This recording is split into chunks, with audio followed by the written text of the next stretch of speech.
Hi everyone. இன்னைக்கு நம்ம பார்க்க போகிற டாபிக் என்னதுன்னா CS 25C01 computer programming in C subject introduction. சின்றது என்னதுன்னா கம்ப்யூட்டர் ப்ரோக்ராமிங் லாங்குவேஜ். ப்ரோக்ராம்ன்றது என்னதுன்னா நம்ம ஒரு செட் ஆஃப் இன்ஸ்ட்ரக்ஷன் கம்ப்யூட்டருக்கு கொடுத்து அதை நம்ம ஒரு டாஸ்க் அதை பெர்ஃபார்ம் பண்ண வைக்கிறோம். அதுக்காண்டி தான் அந்த ப்ரோக்ராமிங் லாங்குவேஜ்ன்ற ஒன்று கொண்டு வந்தாங்க. Set of instruction given to the computer that task computer or electronic devices how to perform a specific task or function. Example பார்த்தீங்கன்னா C, Java, Python. History of C லாங்குவேஜை ஃபஸ்ட்டு கண்டுபிடிச்சது யாருன்னா டென்னிஸ் ரிச்சின்றவர் 1970 பெல் ரெபார்ட்டரியில் கண்டுபிடிச்சாரு. இது எதுக்காண்டி கண்டுபிடிச்சாங்கன்னா Unix operating system develop பண்ணதுக்காண்டி.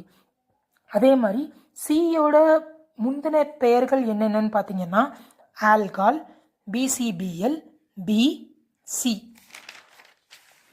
Structured ப்ரோக்ராமுக்கும் unstructured ப்ரோக்ராமுக்கும் உள்ள டிஃப்ரென்ஸ் இது மேபி ஒரு 6 மார்க்லேயோ 4 மார்க்லேயோ கூட உங்களுக்கு கேட்கலாம். டெஃபினிஷன் இதுக்கு ப்ராப்பரான ஸ்ட்ரக்சர் இருக்கும். ஆனால் இதுக்கு ப்ராப்பரான ஸ்ட்ரக்சர் இருக்காது. இதுக்கு எரர் கண்டுபிடிக்கிறது ஈஸி, ஆனால் இங்கே எரர் கண்டுபிடிக்கிறது கஷ்டம். ஏன்னா இது ஏற்கனவே அன்ப்ராப்பரான ஸ்ட்ரக்சரில் இருக்குது. நெக்ஸ்ட் இது ஃபாஸ்டர் அண்ட் சிஸ்டமேட்டிக். இது ஃபாஸ்டர் கிடையாது, கன்ஃபியூஷன் ஏற்படுத்தும். ஏன்னா இது ஏற்கனவே நல்லா அன்ப்ராப்பரான இதில் தான் இருக்குது. நெக்ஸ்ட் ரீடபிலிட்டி, இதை ஈஸியாக ரீட் பண்ண முடியும், இதை ஈஸியாக ரீட் பண்ண முடியாது. மாடுலாரிட்டினா ஒரு ப்ரோக்ராமை குட்டி குட்டி சப் ப்ரோக்ராமாக பிரிச்சிருப்பாங்க, அதை தான் மாடுலாரிட்டி. இதில் மாடுலாரிட்டி இருக்கும் ஸ்ட்ரக்சர் ப்ரோக்ராமில். அன்ஸ்ட்ரக்சர் ப்ரோக்ராமில் மாடுலாரிட்டி இருக்காது, வெறும் ஒரே ஒரு சிங்கிள் பிளாக் ஆஃப் கோடு தான். நெக்ஸ்ட்டு இதில் ஸ்டேட்மெண்ட் அண்ட் கண்ட்ரோல் ஃப்ளோ பார்த்தீங்கன்னா கோ டு ஸ்டேட்மெண்ட், அப்புறம் include and uses iterative section. இதில் நம்ம கோ டு அண்ட் ஸ்டேட்மெண்ட் மட்டும்தான் யூஸ் பண்ணுறோம். இங்கே no go to statement.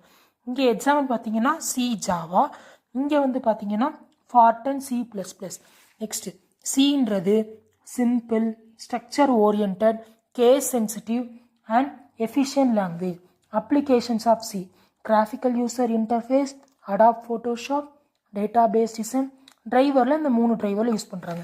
Structure of a C program, இது ரொம்ப முக்கியமான question. Documentation section.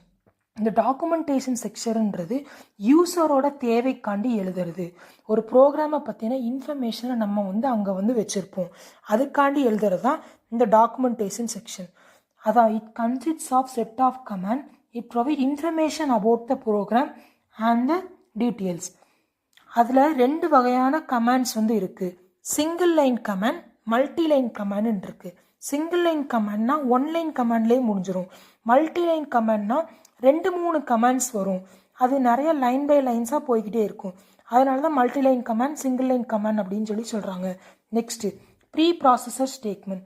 Pre processor ஸ்டேட்மெண்ட்டுன்றது direct the compiler to function from system library. ஒரு சிஸ்டம் லைப்ரரின்னு எடுத்துக்கிட்டா இதான் சிஸ்டம் லைப்ரரி. இதுக்குள்ள ஸ்டாண்டர்ட் இன்புட் அவுட்புட், இது ஒரு ஹெட்டர் ஃபைல். இந்த ஹெட்டர் ஃபைல்ஸ்குள்ளே நம்ம எழுதி வச்சுருப்போம். ஆடு, சப்ராக்டு, இந்த இதெல்லாம் கொடுத்தா இந்த ஹெட்டர் ஃபைல்ஸ் தான் போடணும். அந்த மாதிரி ஒவ்வொன்றுத்துக்கும் நிறைய ஹெட்டர் ஃபைல்ஸ் இருக்குது. அதுக்காண்டி தான் இந்த ஹெட்டர் ஃபைல்ஸ் கட்டாயம் கொடுப்பாங்க ப்ரோக்ராமிங் லாங்குவேஜில். Next global declaration. குளோபல் டிக்ளரேஷன்னா நாம் இப்போ நம்ம என்ன டேட்டா டைப் கொடுக்க போகிறோன்றதை முன்கூட்டியே டிக்ளேர் பண்ணிட்டா போதும். அதுக்காண்டி தான் இந்த குளோபல் டிக்ளரேஷன் சொல்கிறாங்க. To the variable declared can be anywhere access within the program. நம்ம எங்கனாலும் அதை ஆக்சஸ் பண்ணிக்கலாம் அப்படின்னு சொல்கிறதுக்காண்டி தான் இந்த குளோபல் டிக்ளரேஷன் செக்ஷன் கொடுக்குறாங்க. இந்த ப்ரோக்ராமிங் இதை பார்த்தீங்கனாலே உங்களுக்கு நிறையா புரியும். குளோபலாக நம்ம ஏற்கனவே நம்ம டிக்ளேர் பண்ணி வச்சுருப்போம். Next function section. ஒரு பாடி ஆஃப் த ஃபங்க்ஷன்னா ஒரு ஓப்பன் ப்ராக்கெட் இருக்கணும், ஒரு க்ளோஸ் ப்ராக்கெட் இருக்கணும். அதை தான் சொல்லியிருப்பாங்க, ஒரு ஓப்பன் ப்ராக்கெட், ஒரு close bracket. Next declaration of the section. Return type, function name, argument, இது 3 கட்டாயம் இருக்கணும் ஒரு இதுன்னு எடுத்துக்கிட்டா. அதுக்கு எக்ஸாம்பிள் கொடுத்துருக்கேன் பாருங்கள். இன்ட் ஏ, அதுக்கப்புறம் நம்ம அந்த நம்பர்ஸ், அதுக்கப்புறம் அது என்ன டேட்டா டைப்புன்றதை மென்ஷன் பண்ணும். ஒரு மெயின் ஃபங்க்ஷனுன்றது ஒரு ப்ரோக்ராமுக்கு ரொம்ப முக்கியமான ஒன்று.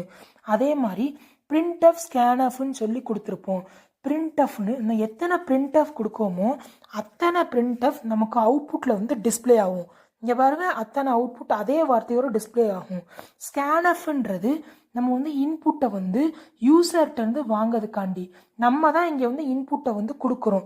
இதே இங்கே 10 கூட கொடுத்துக்கலாம், 3 கூட கொடுத்துக்கலாம்.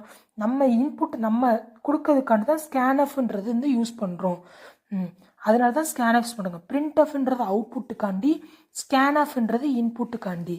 இந்த மாதிரி இது கொடுத்துருவோம். நெக்ஸ்ட் யூசர் டிஃபைன் ஃபங்க்ஷன்ன்றது என்னதுன்னா மெயின் ஃபங்க்ஷனுக்கு அப்புறம் இந்த யூசர் டிஃபைன் ஃபங்க்ஷன்ன்றது வரும்.